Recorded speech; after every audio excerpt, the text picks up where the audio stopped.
누가복음의 기록에 의하면 예수님께서 인간의 몸을 입고 오신 후에 30년 동안 목수의 아들로 사시다가 때가 되어 공생의 사역을 광야의 금식 기도로 준비하시는 장면이 누가복음 4장에 나옵니다. 누가복음 4장 1절과 2절 보시면 예수께서 성령의 충만함을 입어 요단강에서 돌아오사 광야에서 40일 동안 성령에 이끌리시며 마귀에게 시험을 받으시더라.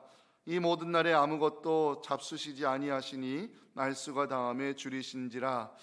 광야에서 받으셨던 마귀의 시험, 말씀으로 이겨내신 주님은 나사렛 회당에 들어가 취임 설교를 선포하셨습니다. 예수께서 전하신 취임 설교의 핵심은 이사야 선지자가 예언한 메시아의 오심에 대한 말씀이었습니다. 누가복음 4장 16절부터 19절입니다. 예수께서 그 자라나신 곳 나사렛에 이르사 안식일에 늘 하시던 대로 회당에 들어가사 성경을 읽으려고 서심해 선지자 이사야의 글을 들이거늘 책을 펴서 이렇게 기록된 데를 찾으시니 곧 주의 성령이 내게 임하셨으니 이는 가난한 자에게 복음을 전하게 하시려고 내게 기름을 부으시고 나를 보내사 포로된 자에게 자유를, 눈먼 자에게 다시 보게 함을 전파하며 눌린 자를 자유롭게 하고 주의 은혜의 해를 전파하게 하려 하심이라 하였더라. 아멘. 하지만 나사렛 사람들 예수님을 메시아로 인정하지 않았습니다. 누가복음 4장 24절 보시면 또 이르시되 내가 진실로 너희에게 이르노니 선지자가 고향에서는 환영을 받는 자가 없느니라.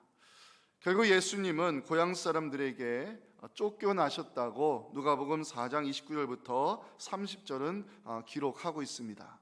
일어나 동네 밖으로 쫓아내어 그 동네가 건설된 산 낭떠러지까지 끌고 가서 밀쳐 떨어뜨리고자 하되 예수께서 그들 가운데로 지나서 가시니라.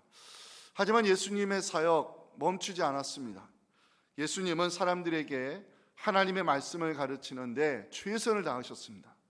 예수님의 가르침 사역, 그 말씀에는 권위가 있었다고 누가복음 4장 31절, 32절은 증거하고 있습니다. 함께 읽어볼까요?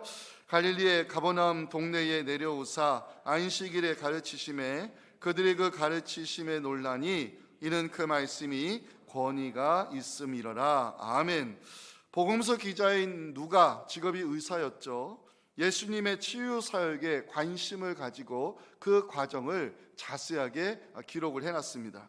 누가복음 4장에는 더러운 귀신을 꾸짖어 쫓아내시고 이 베드로의 그 장모가 열병으로 고생하고 있을 때 찾아가 그 장모를 고치시는 능력의 주님을 누가복음 4장이 보여주고 있습니다.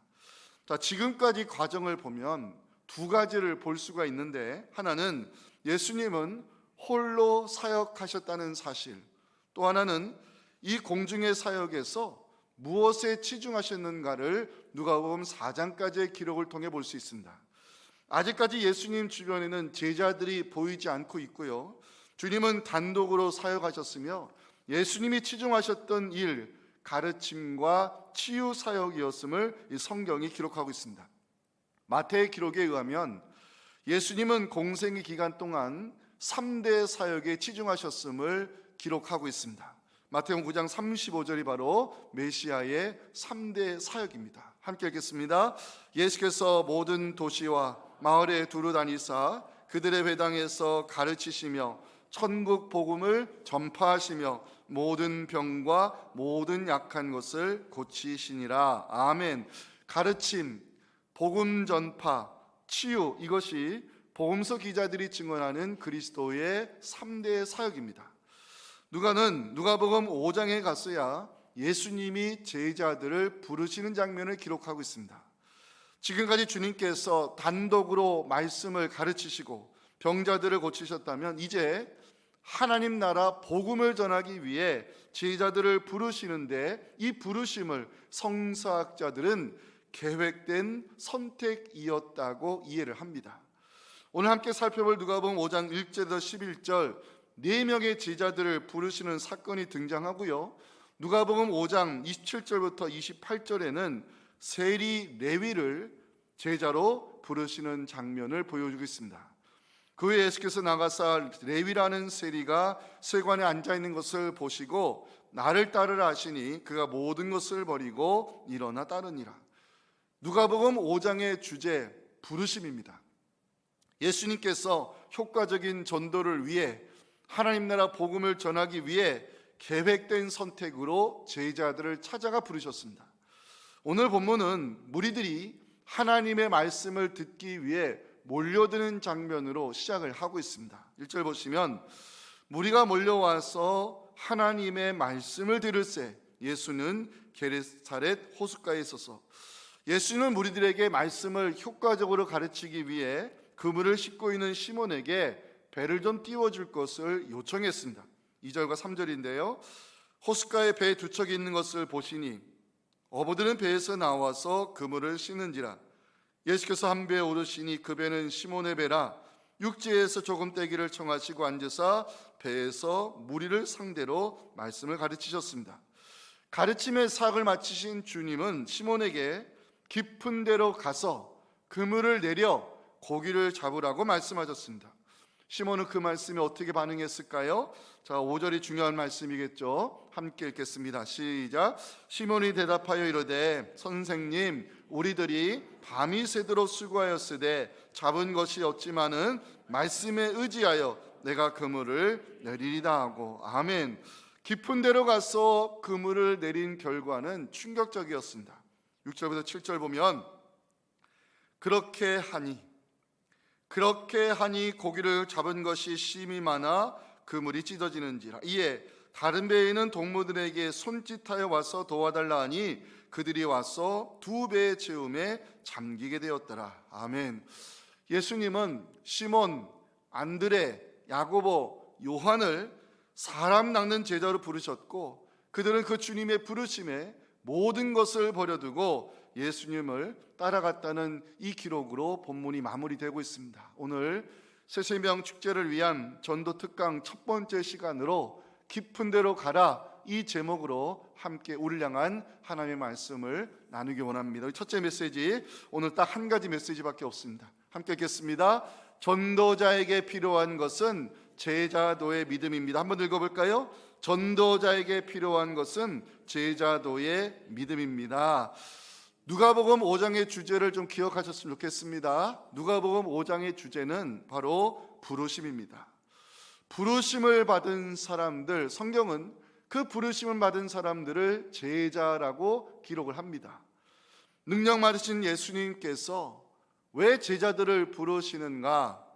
가르침과 치유 사역 홀로 하실 수 있지만 복음을 전하는 전도 사역에는 동역자가 필요하기 때문입니다.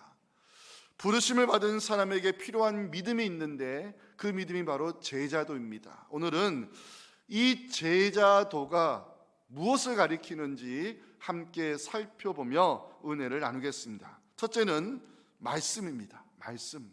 본문은요, 하나님의 말씀을 듣기 위해 무리들이 주님에게 몰려드는 장면으로 시작을 합니다. 1절, 무리가 몰려와서 하나님의 말씀을 들을세. 예수님은 군중을 상대로 말씀을 가르치기 위해 배가 필요했습니다. 마침 주변에 그물을 싣고 있는 어부를 발견했습니다. 예수님은 시몬에게 배를 띄워줄 것을 요청합니다. 2절과 3절인데요. 호숫가에 배 두 척이 있는 것을 보시니 어부들은 배에서 나와서 그물을 씻는지라. 예수께서 한 배에 오르시니 그 배는 시몬의 배라. 육지에서 조금 떼기를 청하시고 앉으사 배에서 무리를 가르치셨습니다. 자, 어부들이 그물을 씻고 있었다는 것은 하루의 조과를 마치고 집으로 돌아갈 준비를 하고 있었다는 것을 의미합니다. 근데 그날은 밤새 아무것도 잡지 못한 채 빈소로 돌아가는 날이었습니다. 가르침의 사역을 마치신 주님은 이 그물을 씻고 있는 시몬에게 황당한 것을 요구했습니다. 4절인데요. 말씀을 마치시고 시몬에게 이르시되 깊은 데로 가서 그물을 내려 고기를 잡으라. 여기서 시몬은요, 하고 싶은 말이 많았을 것입니다. 배를 청소하고 그물도 다 씻어 집으로 돌아갈 준비를 마친 시몬, 배를 띄워드리는 것까지는 할 수 있겠지만 왜? 빚진 게 있었거든요. 그 앞에 어떤 사건이 있었다고 아까 말씀을 드렸죠. 베드로의 장모를 주님이 직접 찾아가 고쳐주셨습니다. 빚진 게 있으니까. 그래서 이 배를 띄워드린 것까지는 할 수 있겠지만 깊은 데로 가서 그물을 내려 고기를 잡으라. 당신은 직업이 목수이고 나는 어부인데 갈릴리 호수의 사정을 나만큼 잘 아는 사람이 없는데 밤새 그물을 내려보았지만 한 마리도 잡지 못할 정도로 안 좋은 날인데 깊은 데로 가서 그물을 내려 고기를 잡으라. 시몬은 할 말이 많았을 것입니다. 근데 놀라운 것은요, 시몬의 대답입니다. 우리 5절 한 번 더 읽겠습니다. 시작. 시몬이 대답하여 이르되 잡은 것이 없지만은 말씀에 의지하여 내가 그물을 내리겠다고 대답을 했습니다. 시몬은 앞으로 사도가 될 사람이니까, 초대교회를 이끌 지도자가 될 사람이니까 이렇게 멋진 답을 할 수 있겠지 생각할 수 있지만요, 본문의 상황을 객관적으로 분석해 보면 이런 답을 하기가 쉽지 않았습니다. 근데 어떻게 시몬은 주의 말씀대로 깊은 데로 가서 그물을 내릴 수 있었을까? 자, 이제 여러분들 잠깐 절 보지 마시고 본문 1절을 보시면 좋겠습니다. 4절을 보시면 좋겠습니다. 5절을 보시면 좋겠습니다. 1절, 4절, 5절에서 계속해서 나오는 단어가 있는데 말씀이라는 단어입니다. 시몬은요, 말씀이 선포되는 현장에 있었습니다. 배에서 나와 그물을 싣고 있었지만 시몬은 말씀을 듣고 있었습니다. 주님께서 자신의 배를 지명하시고 배에 올라 말씀을 전하셨을 때 시몬은 옆에서 말씀을 듣고 있었습니다. 시몬이 깊은 데로 가서 그물을 낼 수 있었던 것은 바로 그 말씀 때문이었습니다. 5절 보시면요, 헬라어 성경에는 the word, 그 말씀에 의지하여 내가 그물을 내리겠다라고 대답을 합니다. 시몬은 어부로서의 경험과 지식을 가지고 있었죠. 하지만 시몬으로 하여금 깊은 데로 가서 그물을 내리게 만들었던 것은 바로 그 말씀 때문이었습니다. 우리는 여기서 제자도의 믿음이 말씀에서 시작되어야 됨을 깨달을 수 있습니다. 베드로, 이 제자도의 시작, 사람의 결단도 아니고 헌신도 아닙니다. 제자도의 시작은요, 하나님의 말씀이어야 됩니다. 말씀 붙들고 깊은 데로 나아가는 것, 이게 제자도의 믿음입니다. 제자도는 말씀 붙들고 나아가는 믿음입니다. 아무리 깊은 곳이라 할지라도 말씀에 의지하여 나아가는 것, 아무리 할 말이 많을지라도 이 사람의 이성과 상식과 경험을 내려놓고 그 말씀에 의지하여 순종의 그물을 내리는 것, 이게 제자도의 믿음입니다. 하나님의 말씀이 바로 제자도의 시작임을 본문은 우리에게 가르치고 있습니다. 두 번째 제자도란 단순한 반응입니다. 말씀에 의지하여 깊은 데로 나아가는 시몬, 정말 그물을 내렸을까요? 자, 6절 말씀을 함께 읽겠습니다. 시작. 그렇게 하니 고기를 잡은 것이 심히 많아 그물이 찢어지는데, 6절에서 중요한 표현은요, 그렇게 하니, 이 말씀입니다. 그렇게 하니. 저는 이 말씀을 묵상하면서 깨달은 것이 있습니다. 제자도는 복잡한 게 아니라 그렇게 할 수 있는 단순한 믿음, 말씀에 대한 단순한 반응임을 배우게 되었습니다. 제자도의 믿음은요, 복잡해서는 안 됩니다. 제자의 믿음은 생각이 많아서도 안 됩니다. 제자도는 그렇게 할 수 있는 단순한 믿음이어야 됨을 시몬이 우리에게 보여주고 있습니다. 시몬에게는요, 깊은 데로 갈 수 없는 수십 가지 이유가 있었습니다. 하지만 시몬은 그 말씀에 의지하여 그물을 내리겠다고 결단했고, 그렇게 하니 그물이 찢어질 정도로 많은 고기를 건지는 기적을 경험하게 되었습니다. 여러분들 사도행전 읽으실 때 12사도 못지않게 위대한 전도자로 성경에 기록된 사람이 빌립 집사입니다. 빌립은 예수님의 직계 제자도 아니고 사도가 아니었습니다. 초대교회 7집사로 선정된 빌립, 누가는 빌립을 위대한 전도자로 사도행전에 기록해 놓았습니다. 빌립이 전도자로 귀하게 쓰임받은 이유는요, 단순함 때문입니다. 스데반 집사가 순교당하고 초대교회가 깨지고 성도들이 흩어졌을 때 사도들이 부담스러워하는 북이스라엘의 수도 사마리아에 들어가 복음을 전했습니다.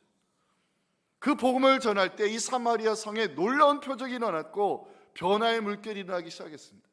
사도행전 8장 5절과 6절은 빌립 집사의 사역의 결과 때문에 일어난 놀라운 변화입니다. 빌립이 사마리아 성에 내려가 그리스도를 백성에게 전파했습니다. 무리가 빌립의 말도 듣고 행하는 표적도 보면서 한마음으로 그가 하는 말을 따르기 시작했습니다. 근데 어느 날 성령께서 빌립에게 광야로 내려가라는 사인을 주셨고 빌립은 단순하게 반응을 합니다. 빌립의 단순함, 사도행전 8장 26절, 27절에서 확인할 수 있습니다. 주의 사자가 빌립에게 말하여 이르되 일어나서 남쪽으로 향하여 예루살렘에서 가서로 내려가는 길까지 가라 하니 그 길은 광야라. 일어나 가서 보니 에디오피아 사람 곧 에디오피아 여왕 감대기의 모든 국구를 맡은 관리인 네시가 예비하러 예루살렘에 왔다가 광야로 내려간 빌립에게 성령은 계속해서 사인을 보내십니다. 가까이 나아가라. 빌립은 이번에도 단순하게 반응을 합니다. 사도행전 8장 29절 30절은 여러분들 읽어주시면 좋겠습니다. 시작.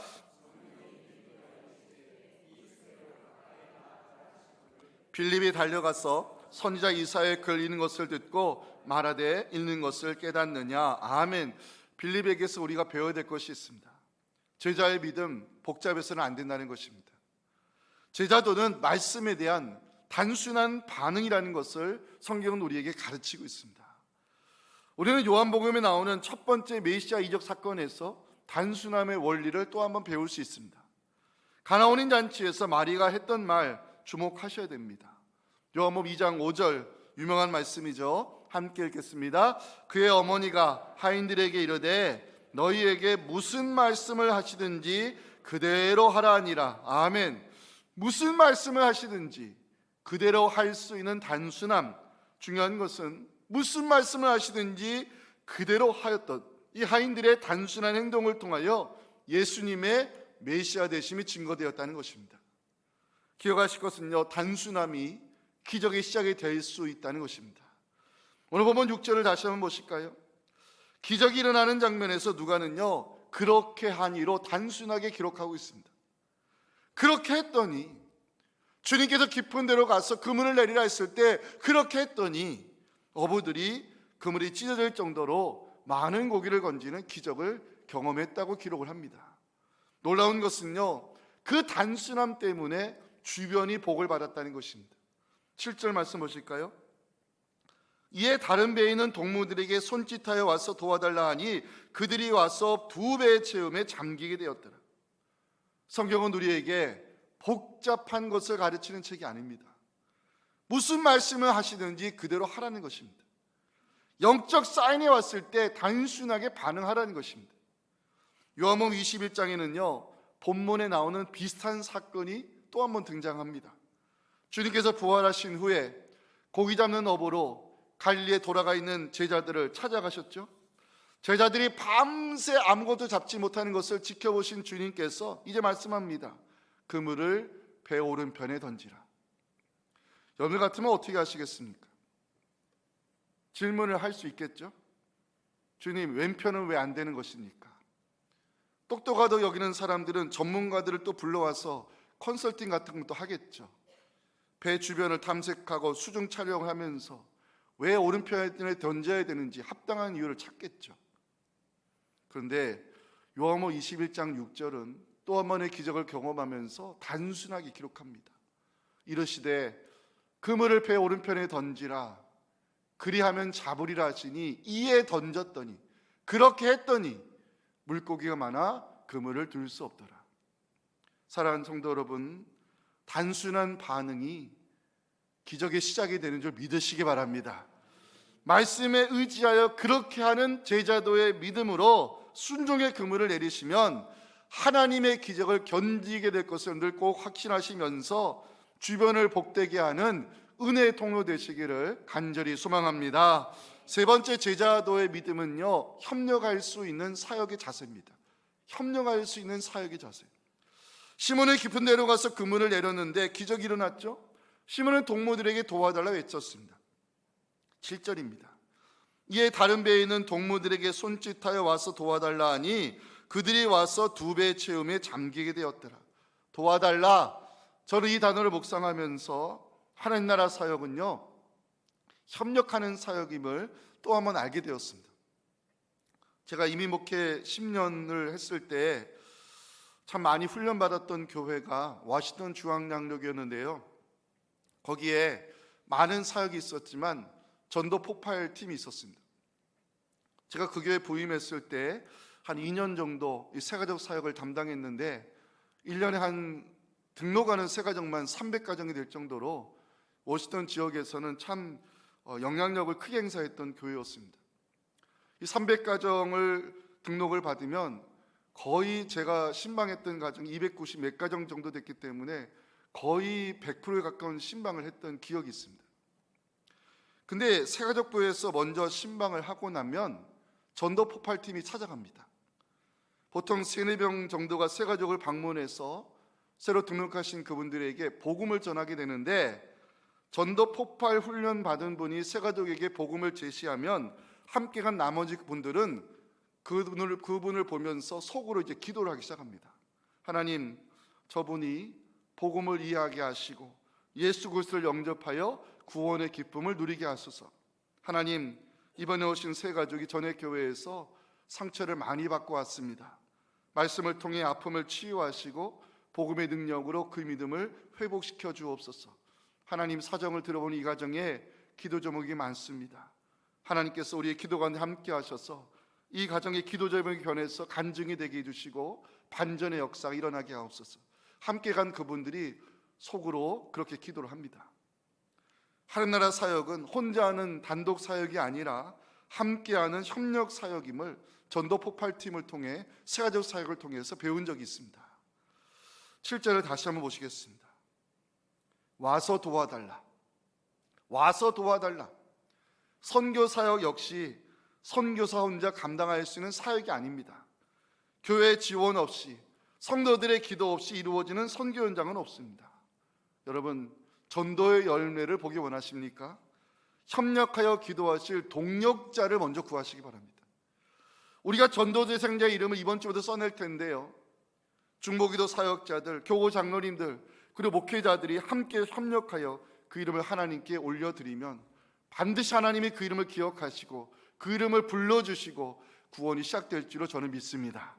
하늘나라 사역 함께 이루어가는 협력 사역을 기억하시고 이 제자도의 믿음으로 이번 새생명 축제를 통해 합력하여 아름다운 선을 이루어가는 우리 모두가 될 수 있기를 간절히 소망합니다. 4번째 제자도는요, 하나님의 권능을 힘입어야 한다는 것입니다. 깊은 데로 가서 순종의 그물을 내리며 메시아의 기적을 겸언한 시몬, 주님은 그를 사람 낚는 제자로 부르십니다. 자, 10절이 중요한 말씀인데요, 함께 읽겠습니다. 시작. 세베대의 아들로서 시몬의 동업자인 야고보와 요한도 놀랐습니다. 예수께서 시몬에게 이르시되 무서워하지 말라, 이제 후로는 네가 사람을 취하리라 하시니, 여기서 중요한 단어는요, 취하리라는 단어입니다. 취하리라 헬라어로 사로잡다는 뜻인데, 주님은 시몬을 사람의 영혼을 사로잡는 제자로 부르셨습니다. 취하리라, 신약에서 딱 2번밖에 등장하지 않는 굉장히 특별하고도 중요한 의미를 담고 있는 단어입니다. 취하리라는 단어는 헬라어로 조그레오 하는 건데요, 단순히 그냥 사로잡다, 포획하다 이런 뜻이라기보다는 하나님 주신 권능으로 어떤 영혼을 확고히 붙들 때 이 조그레오, 취하리라, 사로잡다 이런 뜻으로 사용되는 단어입니다. 그러니까 사람의 열심으로 영혼을 잡는 게 아니라, 사람의 열정으로 영혼을 사로잡는 게 아니라 하나님 주신 권능으로 영혼을 붙들 때 이 사로잡다, 취하리라는 단어를 씁니다. 예수님은 시몬을 제자로 부르셨을 뿐만 아니라 영혼을 붙잡을 수 있는 하나님의 권능까지 더하신 것입니다. 훗날 베드로가 사도가 되어가지고요, 유대인들에게 복음을 선포할 때 그 자리에서 3,000명, 5,000명에 회개할 수 있었던 놀라운 역사는 하나님의 권능이 임하였기 때문입니다. 주님께서 승천하시기 전 제자들에게 무엇을 약속했죠? 누가복음 24장 48절에서 49절은 제자도에 있어서 정말 중요한 말씀입니다. 함께 읽겠습니다. 너희는 모든 일의 증인이라. 볼지어다 내가 아버지께서 약속하신 것을 너희에게 보내리니 너는 위로부터 능력으로 입혀질 때까지 이 성에 머물라 하시니라. 아멘. 증인의 사명 감당하기 위해서는요, 위로부터 임하시는 능력, 하나님의 권능이 필요하다는 것입니다. 성령의 능력 없이 전도자의 사명 감당할 수 없습니다. 성령의 권능 없이 복음 전파 감당할 수 없습니다. 성령의 기름 부으심 없이 하늘나라 사역은 이루어질 수 없는 것입니다. 제자도의 시작이 부르시며 제자도의 핵심이 순종이라면 제자도의 결과는 하나님의 권능을 힘입을 때 나타나는 결과인 것입니다. 사랑하는 성도 여러분, 우리가 전도자가 되기 위해서는요, 반드시 성령으로 충만해야 됩니다. 성령은 예수 그리스도를 증거하기 위해 오신 하나님의 영이기 때문에 우리가 복음을 전하는 예수의 제자가 되기 위해서는 성령의 권능이 필요한 것입니다. 이 말씀 듣는 여러분들 모두 성령이 충만히 임하셔서 입을 열어 우리가 사랑하는 예수님을 자랑스럽게 증거할 때 모든 영혼을 사로잡으시는 하나님의 권능으로 말미암아 구원의 역사가 나타나기를 간절히 소망합니다. 마지막 다섯째, 제자도는요, 인식과 가치관의 변화가 필요하다는 것입니다. 말씀에 의지하여 깊은 데로 가서 그물을 내린 시몬, 메시아의 능력과 기적을 경험하게 되었습니다. 은혜를 체험한 시몬에게 인식의 변화가 찾아오기 시작합니다. 시몬에게 찾아온 인식의 변화, 호칭이 바뀌었습니다. 자, 5절 보시면 시몬은 예수님을 향해서 선생님이라 불렀어요. 이게 랍비란 뜻이잖아요. 하나님 말씀을 가르치는 선생이요, 이런 의미겠죠. 그런데 메시아의 능력을 경험하고 난 후에 시몬은 8절에서 주님이라고 고백하고 있습니다. 인식의 변화가 찾아온 것입니다. 시몬에게 찾아온 두 번째 변화가 있으니 가치관의 변화입니다. 주님께서 제자로 부르셨을 때 시몬은 모든 것을 버려두고 예수님을 따라갔다고 성경이 기록합니다. 11절로 마지막 말씀인데 함께 읽겠습니다. 시작.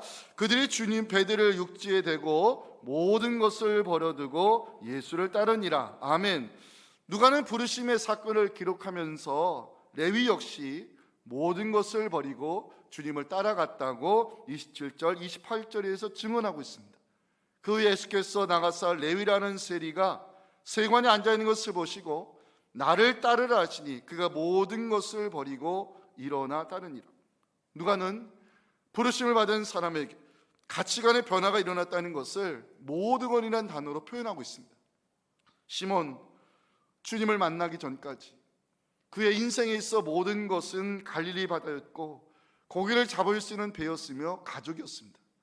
레위, 주님을 만나기 전까지 그의 인생에 있어 모든 것은 어렵게 차지한 세리의 자리였습니다. 하지만 시몬과 레위가 예수님을 만나게 되면서 그 부르심 앞에 모든 것을 내려놓았습니다. 모든 것에 대한 가치관의 변화가 일어났기 때문입니다. 시몬과 레위에게 모든 것은 이제 배도 아니었고 세리의 다리도 아니었습니다. 시몬과 레위에게 모든 것은 나를 구원하기 위해 찾아오신 예수님이었습니다. 시몬과 레위에게 모든 것은 나 같은 사람을 제자로 불러주신 예수님이었습니다. 이제 시몬과 레위에게 모든 것은 예수님이었습니다. 오늘 우리 이 전도 특강 첫 번째 시간을 맞이하면서 제자도에 대한 말씀을 살펴봤습니다.